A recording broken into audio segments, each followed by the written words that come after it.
Blood. In the last two videos, we talked about the two major parts of the circulatory system or the cardiovascular system, which are the heart and the blood vessels. The third part of the circulatory system is the blood. The blood is basically defined as a fluid-like connective tissue, which carry oxygen and nutrients throughout the body and connects all the organ systems together.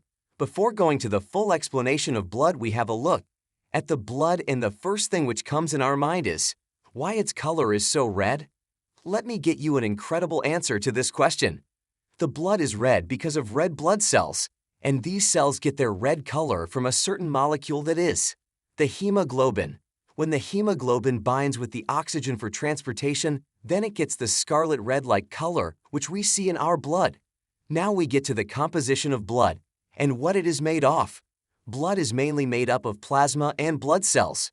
Plasma is a liquid portion of blood which contains 92 to 93% of water, 7 to 8% of solids, which are both organic and inorganic substances, and some gases, like oxygen, carbon dioxide, and nitrogen. The rest of the blood are blood cells. Red blood cells called erythrocytes, white blood cells called leukocytes, and the last ones are platelets called thrombocytes. The blood is collected in a hematocritic tube and placed in centrifuge machine for the process of separation at the speed of about 2,000 to 4,000 RPM or rotations per minute.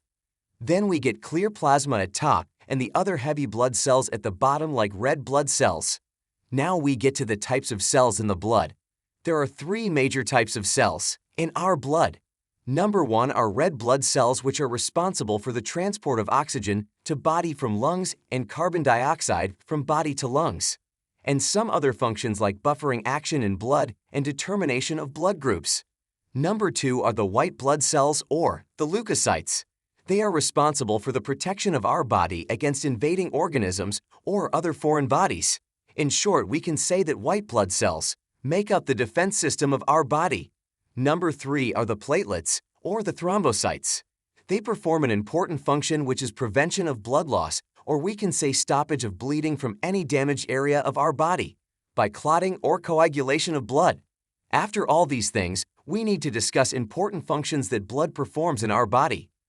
Blood performs the following functions, which are given as the nutritive function, the storage function, the respiratory function, the excretory function, the defensive function, transport of hormones and enzymes, regulation of body temperature, regulation of water balance, and the last one is regulation of acid-base balance in our body.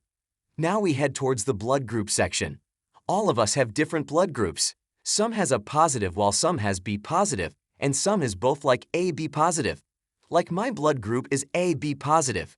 Here is the chart of blood groups through which you can understand all the blood groups and their specifications. If you know your blood group, then say it in the comment section below. Now you might think that why do we put the words positive and negative with our blood groups?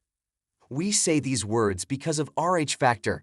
Some of you might be familiar with this word before. The Rh factor is an antigen present in red blood cells and was first discovered in the rhesus monkeys, so was named as Rh factor. The person who has D antigens are called as Rh positive, and those persons who don't have D antigens are known as Rh negative. If you find the video helpful, then please hit the subscribe button and get in touch for more educational videos and content.